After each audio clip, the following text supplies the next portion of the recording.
Okay, so now we're in business. All right, so we're going to talk about how do I motivate my student? How do we win scholarships? What are we doing right? And what are we going to stop doing? And then what should we be working on this week? Those are the three things that we're going to talk about. And so let me tell you why most scholarship attempts fail. It's because one, there are no goals. We haven't set a goal and we don't have motivation to keep going. The second reason why scholarships fail, why our whole process fails, is because we don't have a plan or systems to scale the process. So what that looks like is that I'm seeing students that will submit 1, 2, or 3, maybe 5 applications, and they say, okay, I'm done. Let's just see what happens when they make a decision. That's not going to get you any wins, because you got to really put out enough applications to make the numbers, the fate of it all, work for you. So that's another reason why I see it fail. And then the other reason I see it fail is that all the efforts, and there are 3 types of efforts we're going to talk about, are spent on all of the wrong tasks. So what my scholarship accelerators do is, 1, they create goals and incentives for themselves that motivate and build momentum so that they can keep going throughout the year. So when we do scholarships, it's not about tomorrow, it's not about next month, it's not about 3 months from now, it's about the whole year. It's about finding all of the opportunities for an entire year and building in time, systems, and workflows to be able to apply for all of those scholarships, so that the way that it's going to work out with just the numbers of it all is that you're going to win scholarships. You're going to win what you need to help with the cost.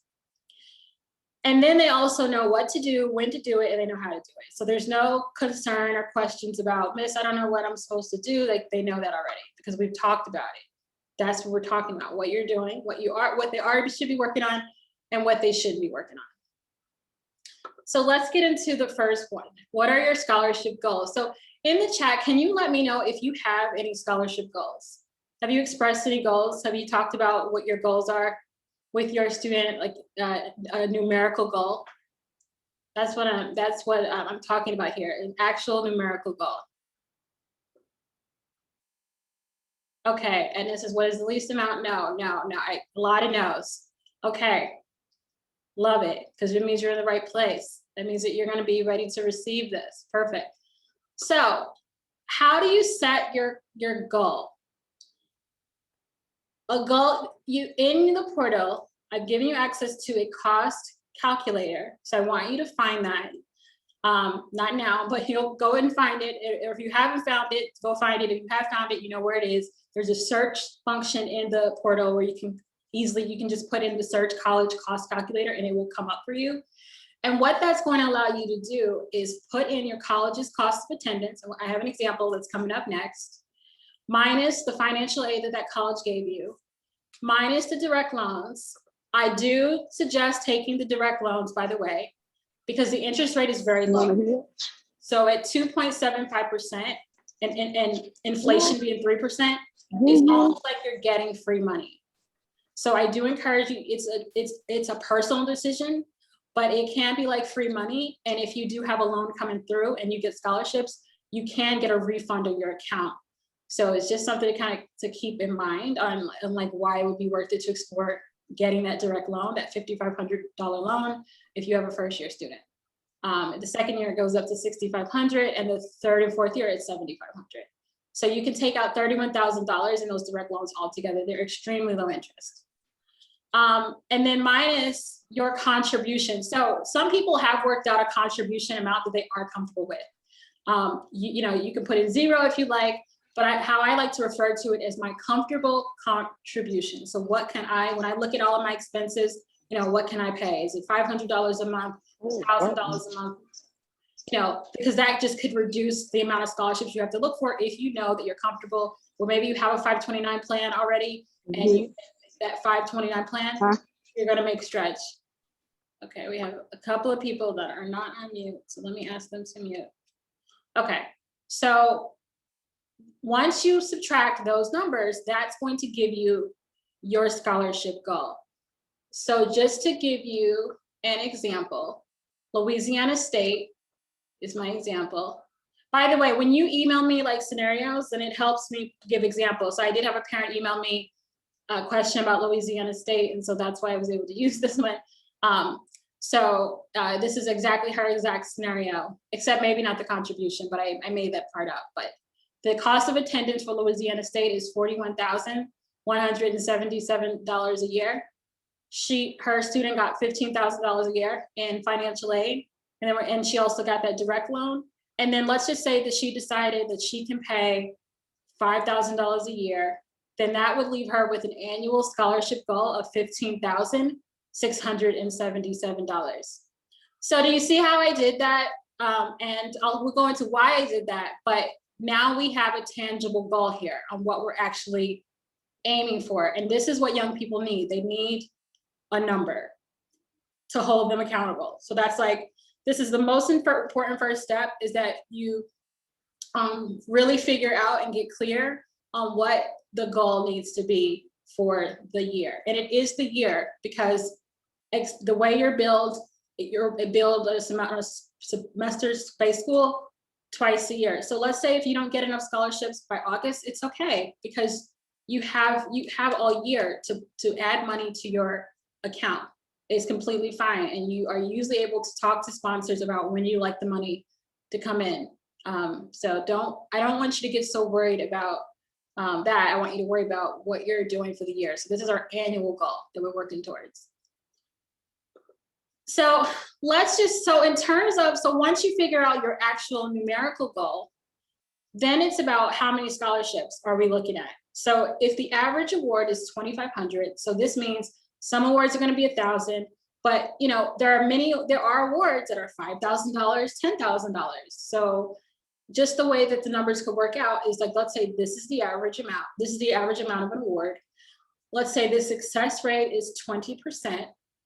I've seen it get up higher. It really depends on the profile of your student, on where it's going to be. And also, once they start to win scholarships, you'll get a more accurate success rate. But let's just say it's 20%. So this means for every 10 applications that they submit that are high quality, that are going to follow all the rules that we discuss in this program, they're going to win 2 of those scholarships. So that means that in order for you to meet your annual goal for Louisiana State, you need to win 6 scholarships that average 2,500. So based on that, on these numbers, our goal would be that we apply for 30 scholarships in an entire year, which is 2.5 per month. So this means half of the year we're going to put in 3 applications, and the other half of the year we'll put in 2 applications. So maybe when things are a little bit more busy and hectic, we do 2, and then maybe other months we do 3. So if I told you that your student had to submit 2 to 3 applications a month, I mean, does that sound like a doable number? Is that doable? Just let me know.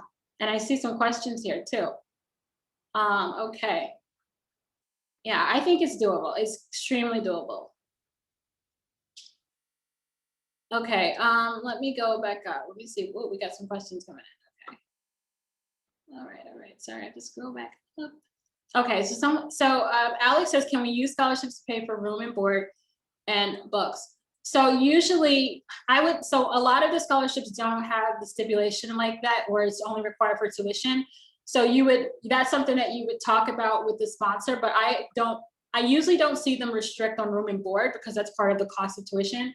But for books, that is often outside of, you're not billed for books, for example. So you'll have to see if it can be used for books. And usually when it's used for books, it's because they're sending you the check directly, and that's just how you're using it. So for anything to cover books, you'll want to look for cash awards, or you'll want to talk to the sponsor about about being able to have it sent to you directly so that you can get the books. And the other reason why I mentioned earlier why you want that loan, that direct loan, is because if you have enough scholarships that come in that create a credit, so then you'll get a refund, and then you'll use that to pay for the books. So you definitely have some options, Alex, with that. So that's a good question. But that would just be like having a conversation with the sponsor on what the parameters are. But it's definitely possible, especially for the room and board. That wouldn't be a problem usually.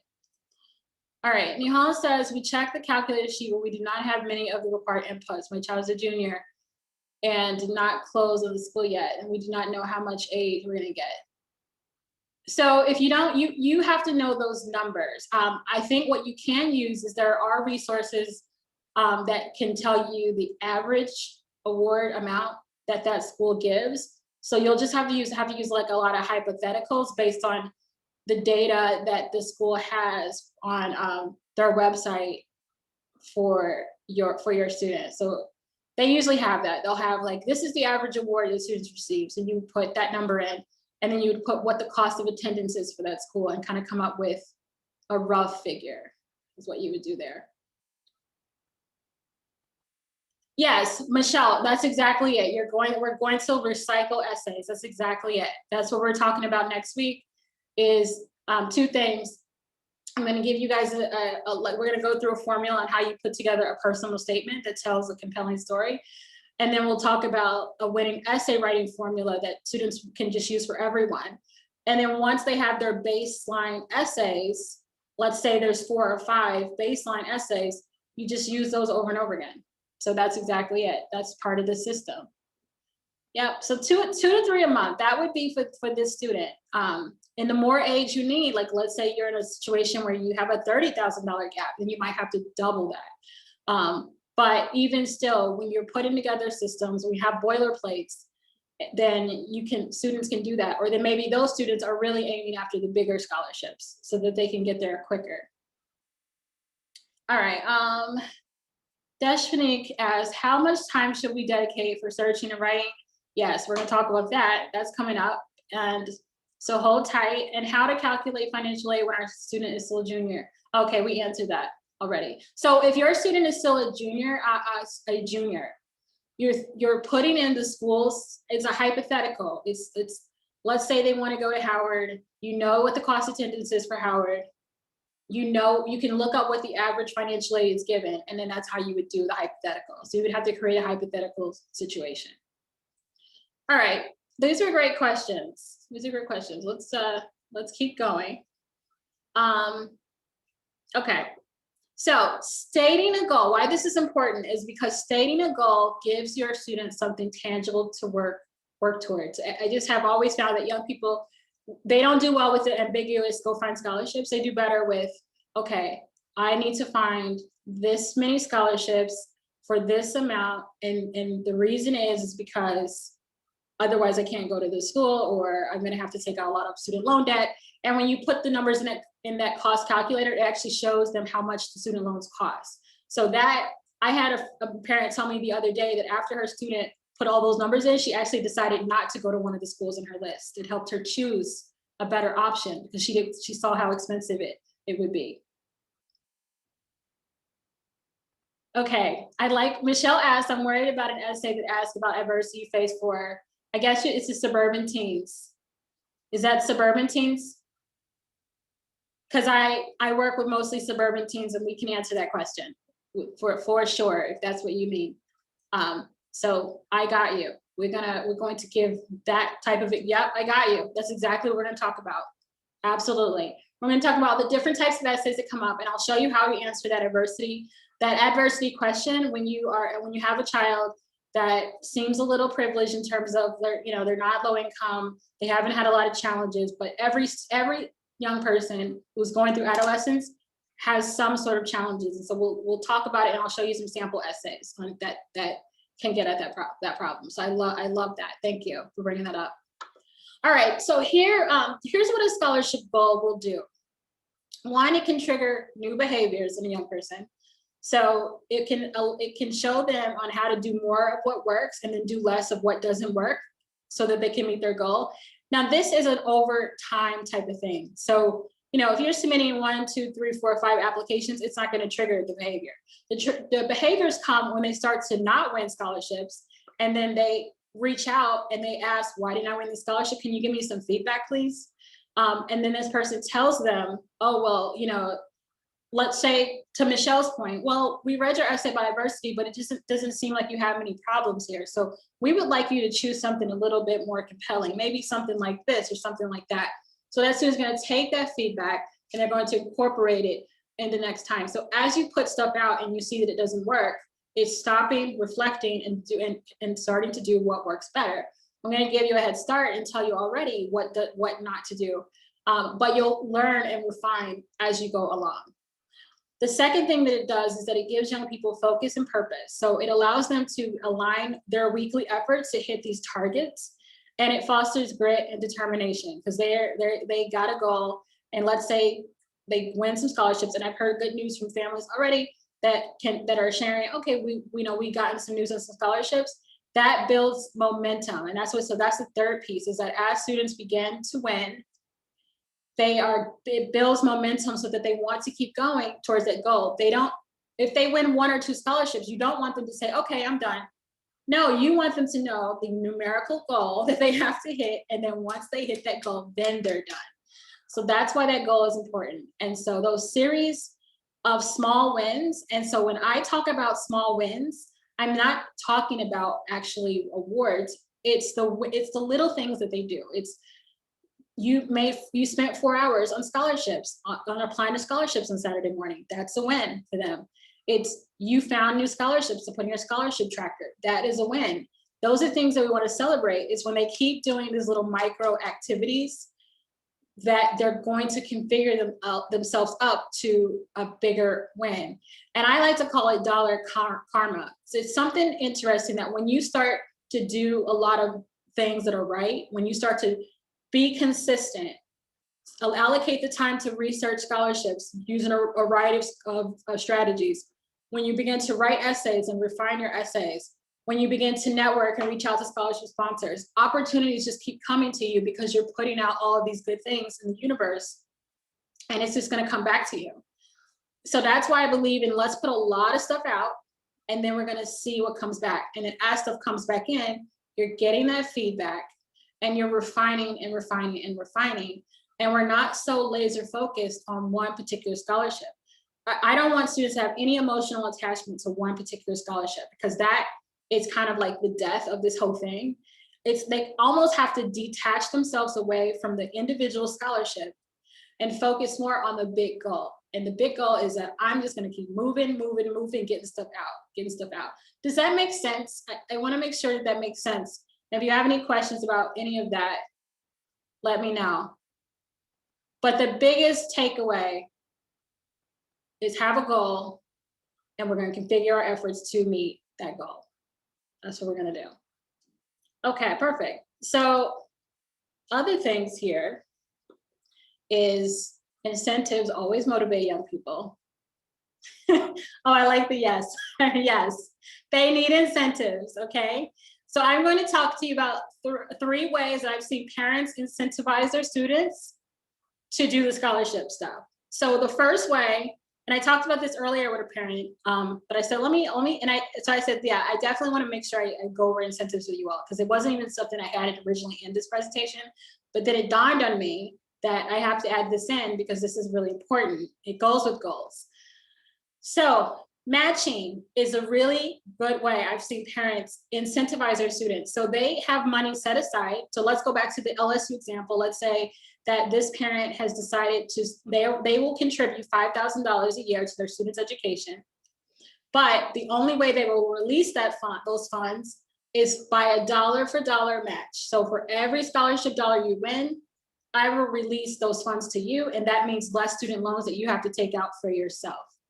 So I have found that to be extremely effective, because it's almost like they're getting a 2-for-1 is how they look at it. So you can do that with your own money. You can do it with a savings account you set aside. You can do it with a 529 plan. I encourage this as at minimum is a really good way to light the fire under their belly, just to see that, okay, you're really serious, that you're only going to pay if they do their part as well. It gets some skin in the game for them. So that's a method that you could use. Another method, if you don't want to do the matching, is rewards. You can create some sort of reward system where they can unlock certain things, and they don't have to be expensive, but just as tokens of appreciation for you spending this time and making this effort. These are the rewards that we can unlock for you. It can be dinner, it can be a gift card, it can be, we're going to take you to, shopping and to buy something. You know, it can be whatever you decide, whatever you sit down and decide with them, you can do it together. But this is a good way to incentivize as well. Okay, well, my mom said that, you know, she's going to take us to Kings Island if I, you know, win 3 scholarships. So, you know, it can be whatever, but that is a good way to motivate young people to do this as well. And then I think one of the biggest motivators that I've seen parents use a lot, because they don't believe that students should be able to go wherever they want to go if they don't have the money or any skin in the game, is that you give them the freedom to choose where they can go to school. So I have a mom like this now in Texas that told her daughter that she can only go to Howard. Her options are Howard or UT. And the only way that she can go to Howard is if she raises the money to pay for it, the difference between what it would cost to go to UT and the difference for Howard if she raises scholarships. So I don't advise this, but you got to do what you got to do. And that is, she put deposits down on Howard and she put deposits down on UT. And so her daughter has the choice. It's in her daughter's hands on where she's going to be in the fall. I agree. Both are really good options. But she doesn't want to be near her house. That's the thing. So she's like, okay, I got you. I'm going to really work hard. And nice, Tawana. She's like, I'm going to work hard and I want to get to Howard. So I love that, because it incentives motivate. This is choice. It gives her choice. And the ultimate award, it's like she's deciding her destiny if she raises the money to make it happen. So I would encourage you, when you come up with goals, that alongside of the goals, that you come up with some incentive that works for you, your family, your comfort level, your young person, to get them to move forward with this work. Because I don't want it to fall on you. I want you, when I talk about automating, what I'm really talking about is you shifting it to them, finding out a way to shift it to them so that they begin to project manage this on themselves. And you just build in check-in time to see, okay, how's that going? That's it. And they're doing all the work, but they're motivated to get that work done, because there's something they're going to get at the end of that. Also, I tell them, young person, each time you win a scholarship, this goes on your resume. And so sometimes they're really nervous about their resume, and they want jobs, they want internships. And so this weighs really heavily on your resume when you can put down that you won some awards and some honors. So that's also an incentive to remind them of. And if you have won scholarships, make sure that you put that on the resume as you go, because they love that. They love to be able to look at their resume and see it grow over time. And so that is also an incentive and a motivator. So what's important here to also add to all of this is that if your goals are unwritten, so if you don't write them down, or if they're unchecked, so you don't check in about where we are with our goals, our scholarship goals, at least on a quarterly basis, you're going to have a high fail rate.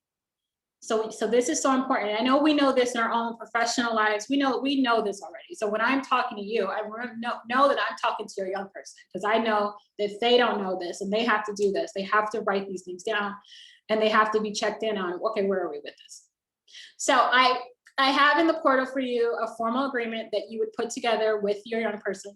Well, they would do it. I mean, you would just give it to them, but you would talk to them about these things. And in that agreement, they're going to state their goals. So you got to figure out what your scholarship goal is, what that dollar amount is. You're going to set an incentive if there is one. You're going to figure out ways to celebrate the small wins. So those are those little things that they do, such as spending a little bit of time on a Saturday, looking up scholarships, putting the scholarships in their tracker, adding everything to their calendar, all the things that we're going to talk about shortly. You celebrate those things. You're like, high five, that's great. I'm glad you did that. I'm proud of you. I'm rooting for you. You're going to do this. You're going to make this happen for yourself.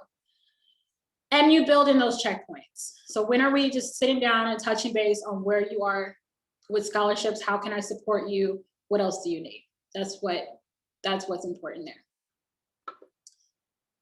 So moving on from goals and incentives, once you know what you're working towards and you know why you're working towards that, it's how do we configure our efforts to win at that level? Because it's one thing for us to write down $15,000 in scholarships is what we need, but if we're still working if we're only working towards applying for 2 scholarships, we're not going to ever get there.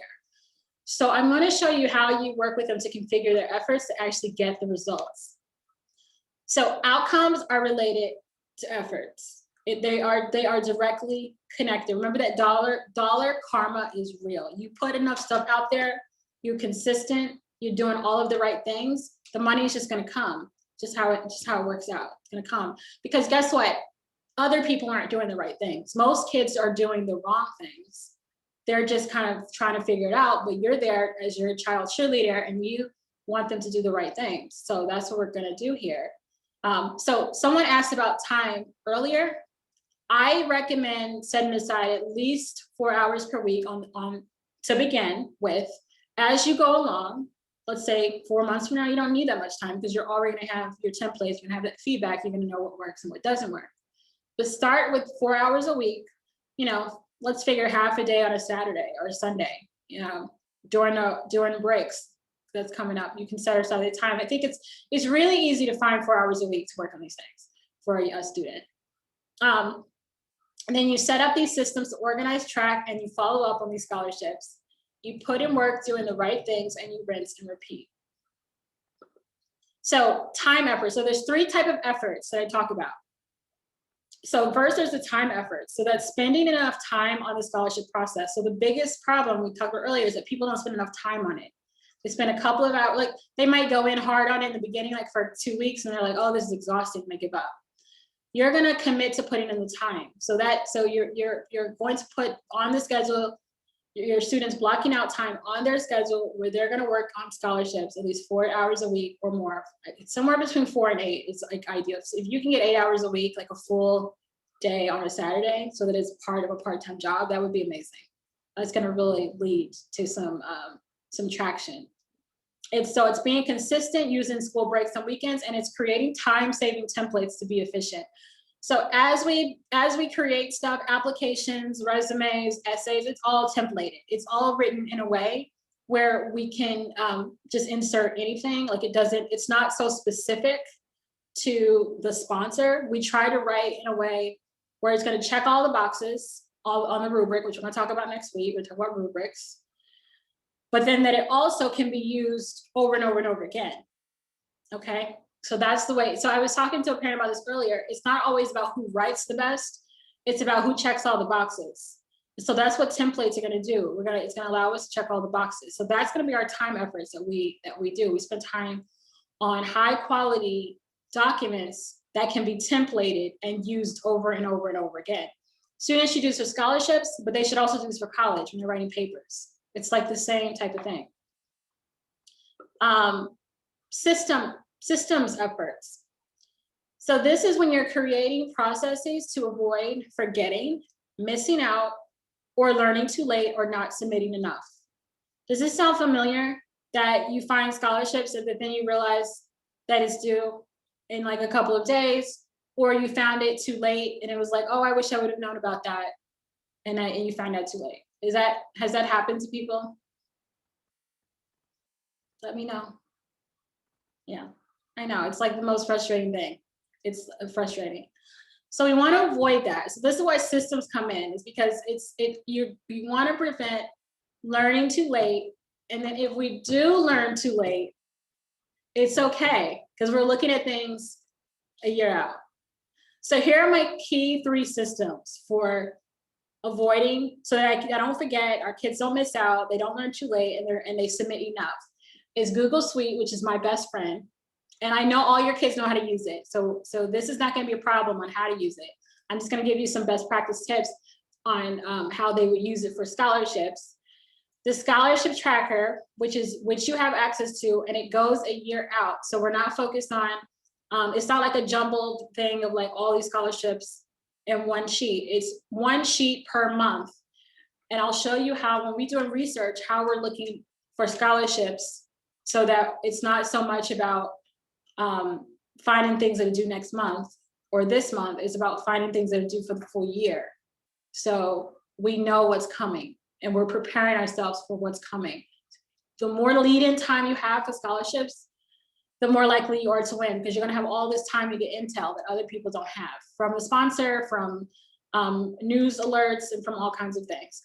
And my third thing I love is alerts, Google Alerts. I think this is so underutilized. But this is the way that you get to the table before anyone else does, when you set up your Google alerts to hear the news before anyone else does, to hear anytime an article has the buzzwords that you're looking for in it. This is how you learn about opportunities as soon as it gets released. So the scholarship tracker in your portal, how many people have accessed this? Just if you have, just put a 1 in the chat. Let me know that you've downloaded this, because this is called Homebase. Okay, this is Homebase.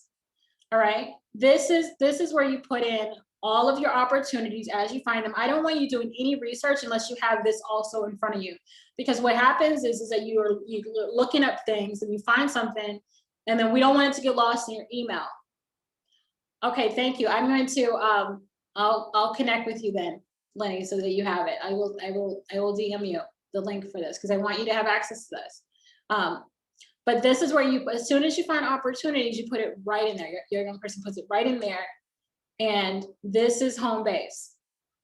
Okay, this is where you manage your efforts. You see exactly what's due, when it's due, where we are with getting stuff together.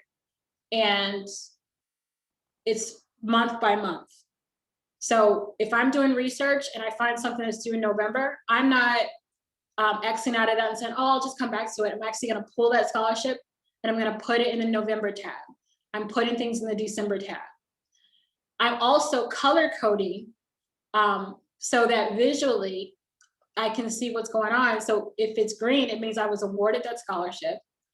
If it's yellow, it means that it's pending and we're working on it. And if it's red, it means we did not win it.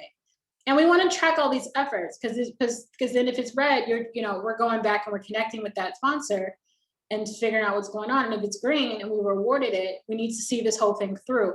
I can't tell you how many people win scholarships and they never claim it, because they can't, it's lost in their email.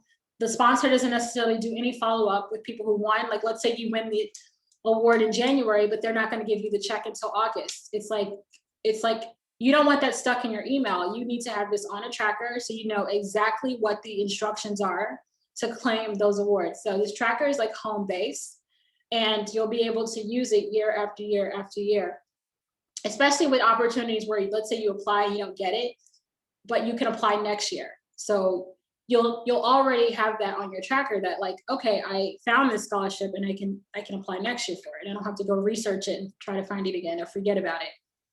So that's Homebase, and I emailed it out. So the best thing to do is, because I see several people said they didn't have it, is look in the, I believe in the reminder email I sent yesterday, it's at the bottom, it's like in the bottom of the email. You can check your spam, but I will still resend it out again. I'm going to send out another email again to make sure that everyone has access to this. So you can check there, but I'll also email you all as well. No problem. Okay, so Google Drive, I love it. It's my best friend. There's a couple of things. Oh, you're welcome.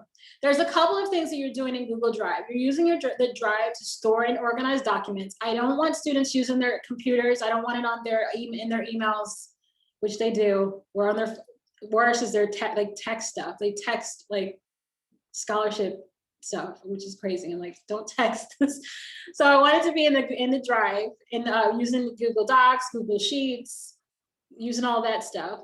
I want them to also have an email address, an email where they're using the Gmail, not Yahoo, not AOL. They should really use the Gmail. It's just so much better and easier for everything scholarships, because there's ways that you can organize your email communications much better, which we're going to talk about in the session. When we talk about sponsors, we're going to talk about how you actually organize even their emails, how they organize emails for better and more efficient communications. And the calendar they should use to add the scholarship deadline. So once we put stuff on the spreadsheet, we want to pull it out of the spreadsheet and actually put it on a calendar and set up a reminder. So this way we don't miss deadlines, because that's usually what happens is the student forgets to go back to the tracker. They put everything on the tracker and they forget to go back there. I get it. It happens to me too. I forget to go back into spreadsheets that I create. So we want to add the deadlines to the calendar so that they get the reminder right to their phone that they're always on anyway, that the scholarship is due in a week. And then alerts, which I told you about already. I'm gonna show you an example with the Google Alerts and why it's such a fabulous resource. But this is getting notified about new opportunities right to your inbox. So the best practices for the Google Drive is that one, they should create an account. It's actually not here. I think it's on it's on the email one. But I know that a lot of students have Google accounts through their school, because a lot of schools did Google Classroom this year.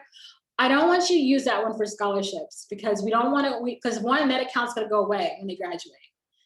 That's a problem. I've seen that happen year after year where students lose everything because it was in their school email account. I want you to create with them a standalone account.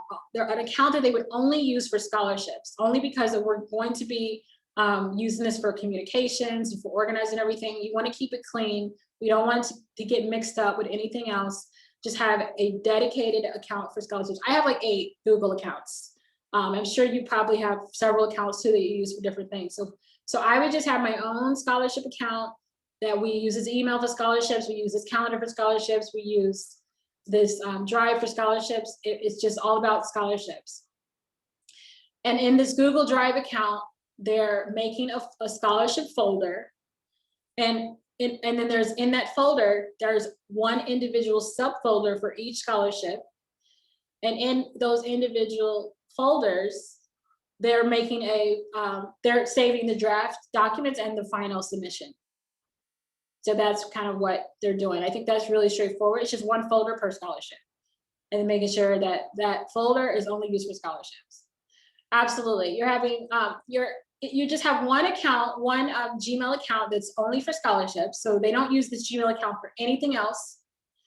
And in the Drive, they have one account, one folder for scholarships, period. It's just like scholarships, capital scholarships.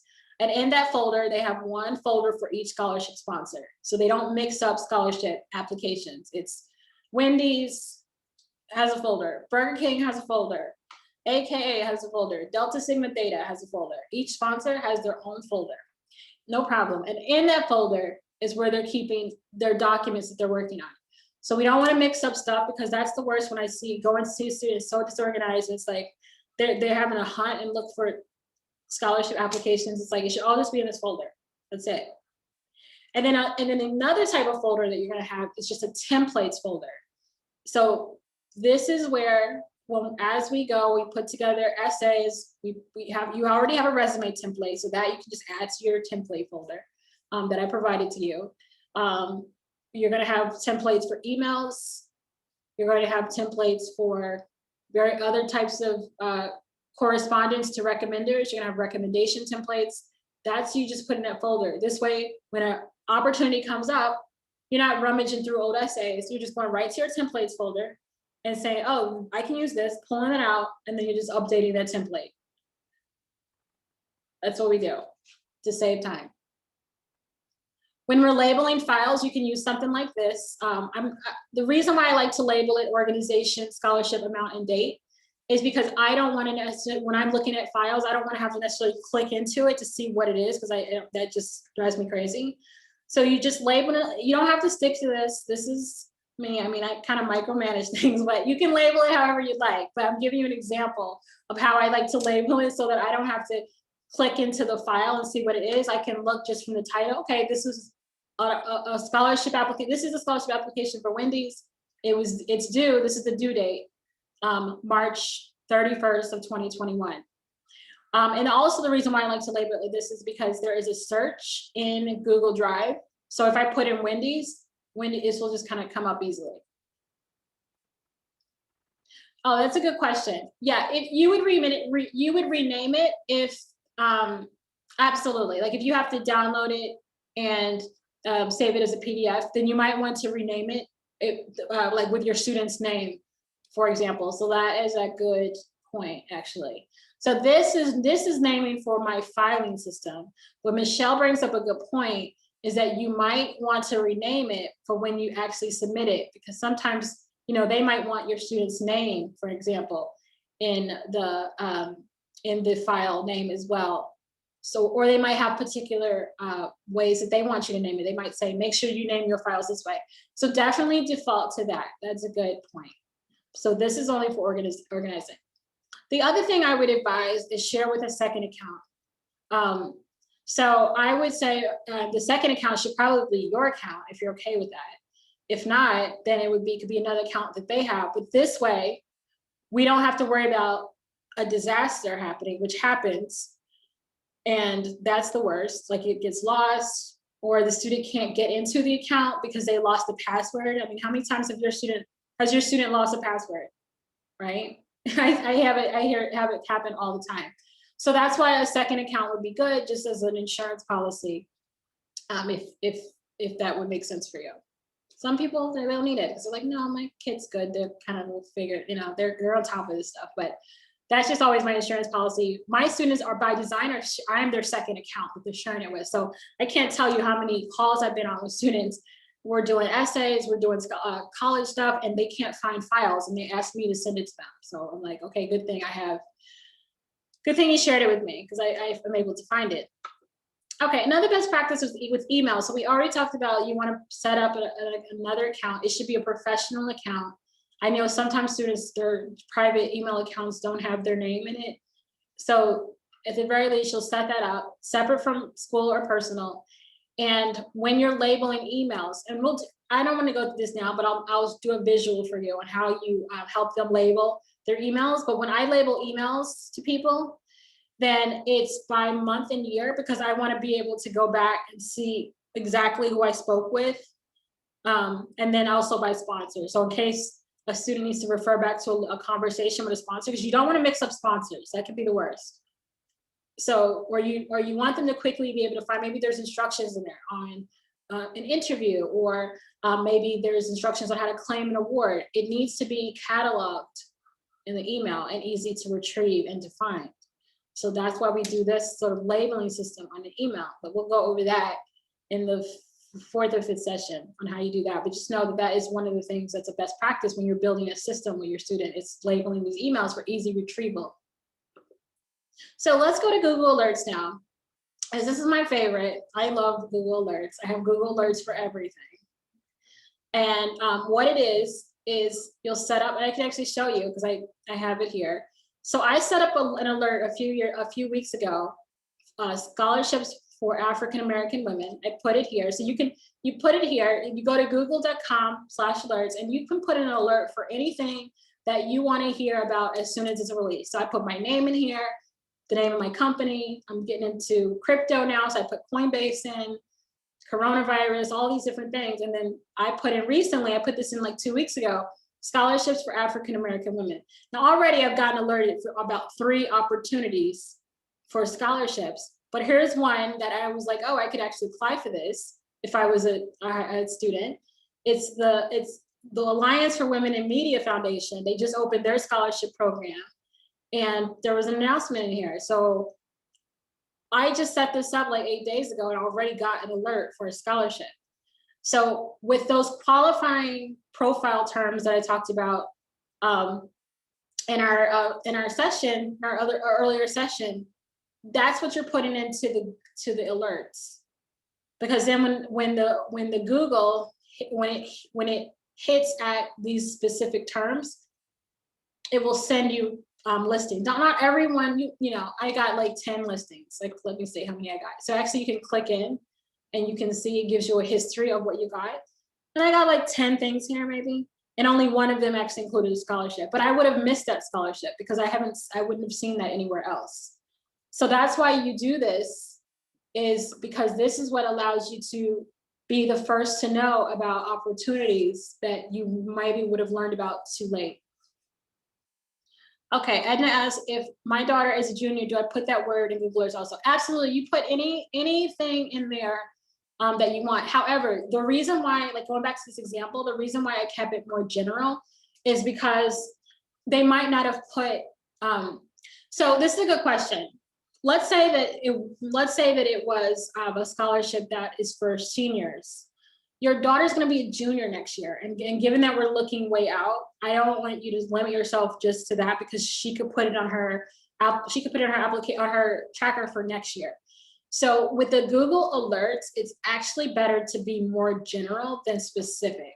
So that's why I just said, instead of like even putting New York in, I just put African-American scholarships, just to kind of keep it general, just so that I could see everything, as opposed to limiting myself. So, and you can put in several terms. You could put in one that has junior. Like, the great thing about this is that it doesn't need to just be one alert. You can put in as many alerts as you want.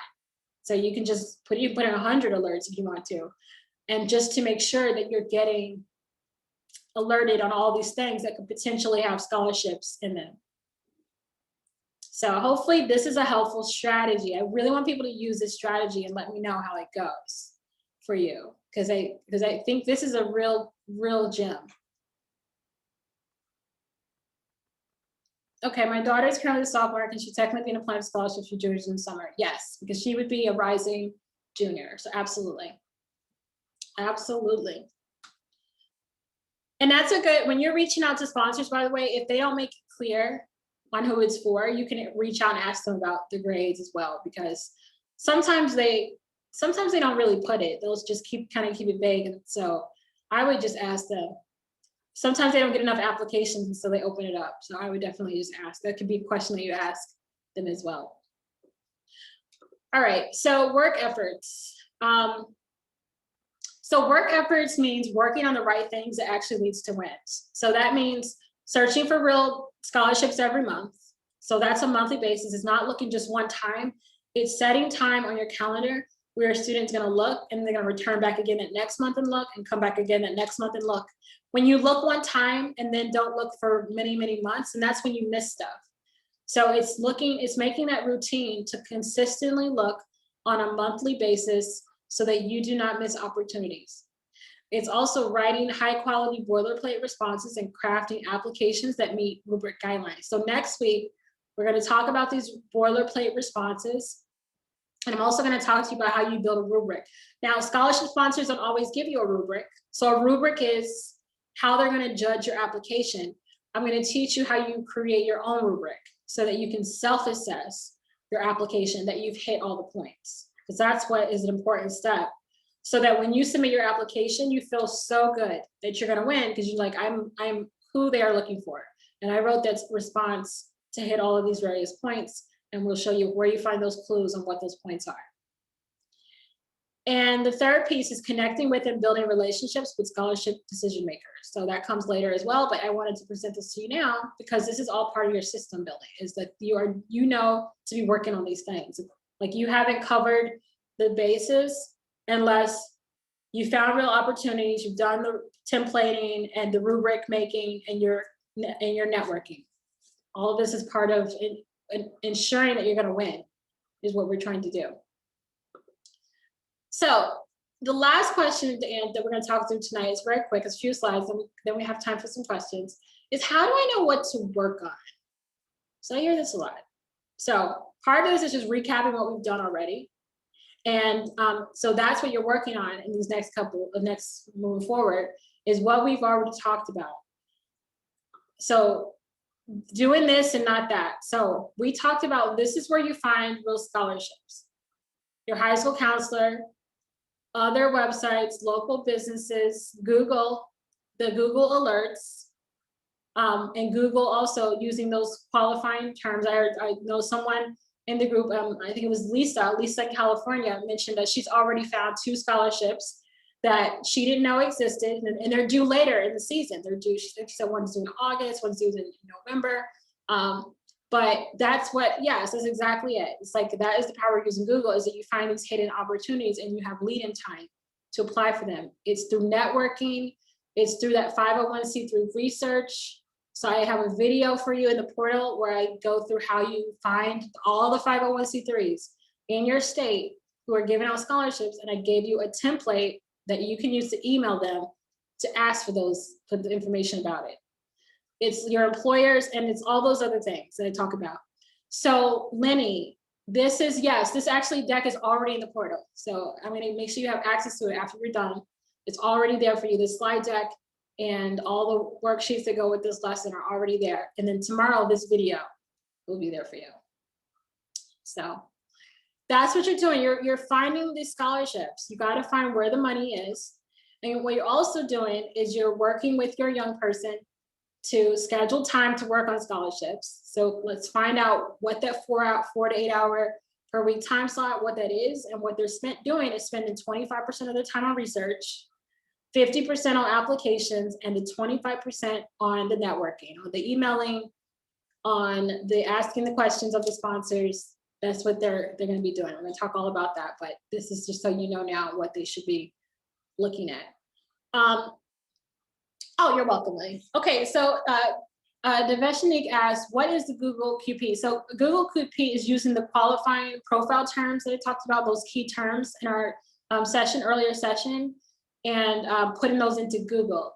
So for me, I would put in, New York plus African-American plus scholarships, to find scholarships that I could apply for that fit those terms. So there's a worksheet where you would find these terms with your young person to put into Google, because Google is your most powerful search engine when you're looking for scholarships. It's more powerful than the other things that exist out there. So that's what that is. Does that answer your question? That was a good question, because I abbreviated it, but yeah, I should have spelled it out. It's qualifying profile. Awesome. Okay. And then do this, not that. So we don't want things stuck in our inboxes, our teams' inboxes or their desktop. We also don't want there to be zero communication with sponsors to verify listings or introducing ourselves. It's very important. As soon as they find an opportunity, they're going to be emailing the sponsors. They're going to be asking them questions such as, I have a junior, or I'm a junior, but I noticed that this doesn't say who the scholarship is for. Is it possible that I can apply for this?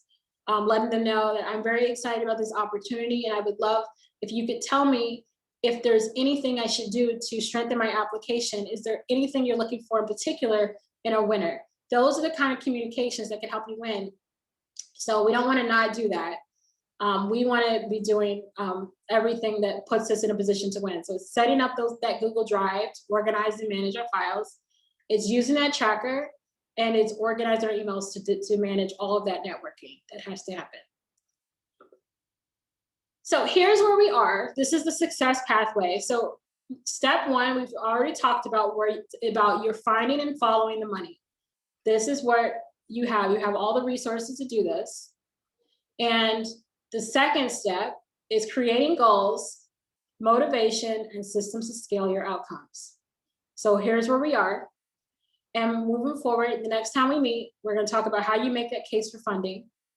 That's through your essays, the boilerplate responses, the rubric, making sure you're hitting on all those points that you've made your case for why your team deserves the money above anyone else. The fourth step is that networking piece, how you're networking to secure that you're going to get that, to secure that you can get that funding. Because if they know your kid and they feel confident that your student is who they would like to fund, then that's going to help so much more when they get to the deliberation table and actually calling out the name of your student to win that scholarship. And then it's about building the fifth step is building those relationships with sponsors for repeat wins and other opportunities that you can leverage. So that's where we are. This is where we are, and this is where we're going. And here's what I would like you to work on moving forward. And your next steps should be that you get that student commitment form, get your student on board with the scholarship stuff, and come up with that goal, decide on those incentives that will light that fire under their belly so they can get going with this. Make sure they have some skin in the game. It should not all fall on you. They have to have that skin. Is so important for youth development, because it teaches them something very powerful that they're going to be able to take in life and know that they have to work for anything they want. You're going to find those real scholarships. So you're not it's not about next week or next month. It's about the whole year, filling out that tracker so that you know what's to come to help you meet your annual fundraising goal. And then you're creating these time, system, and work efforts for maximum success. This is what we're working on. So I know it's a lot. Take your time. Rome was not built in a day. So it's okay. You're right where you need to be.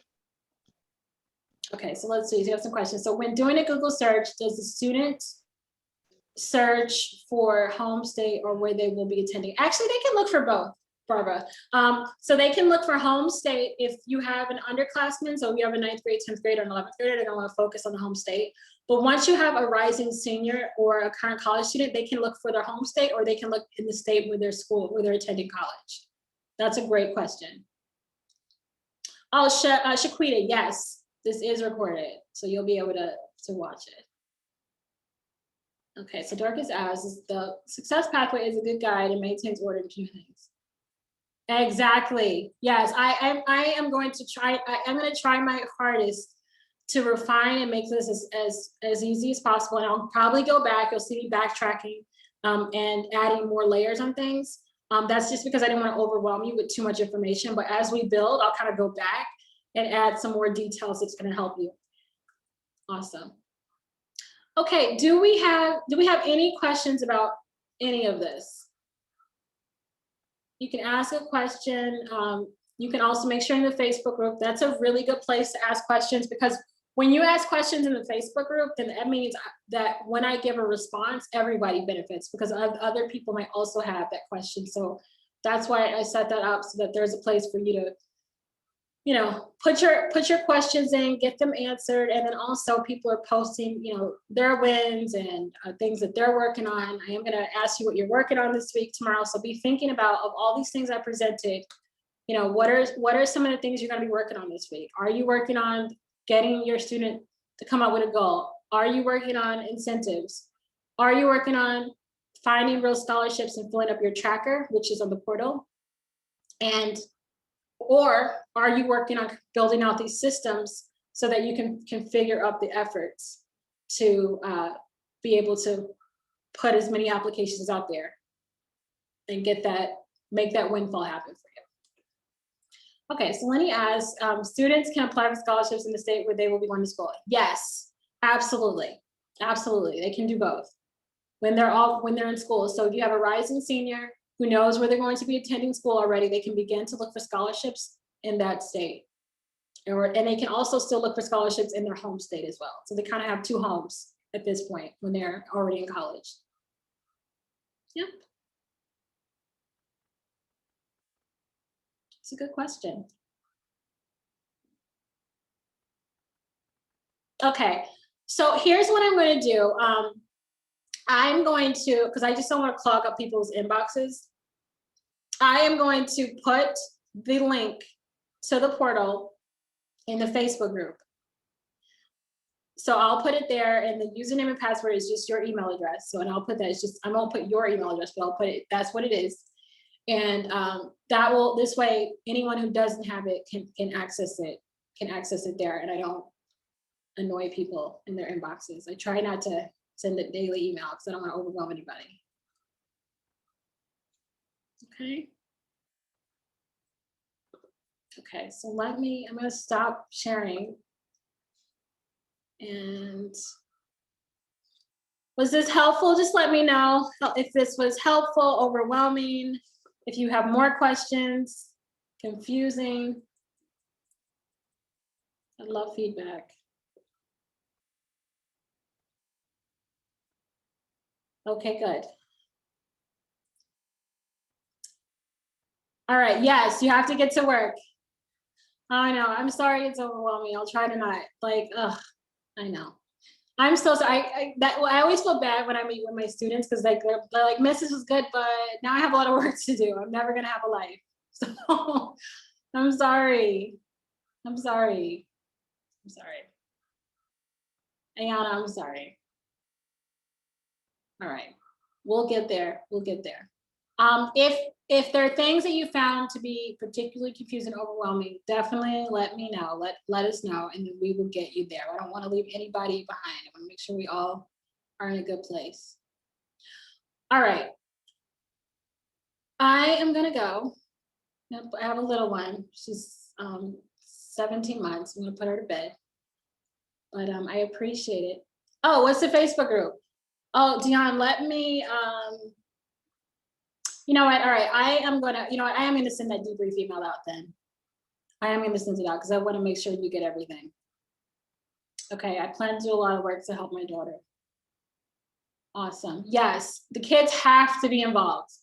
They have to be involved. We got to give them that incentive, unfortunately, but they're young. That's what they need. All right, so I'll send the debrief email out then. It has everything you need. Yes, I will send it. I will actually send it. I'll send the tracker link as well too, so no one gets stalled by that. So look out for that. I'll send that out for you all. All right. All right. Yes, you're welcome. You're welcome. You're welcome, Jamila, Kenyatta, Tawana, Ayana. Wonderful. Awesome. Thanks, Shaquita. Awesome. You're welcome, Tara. Welcome, Darkest, and Jamila. Good night. Good night. Good night, everybody.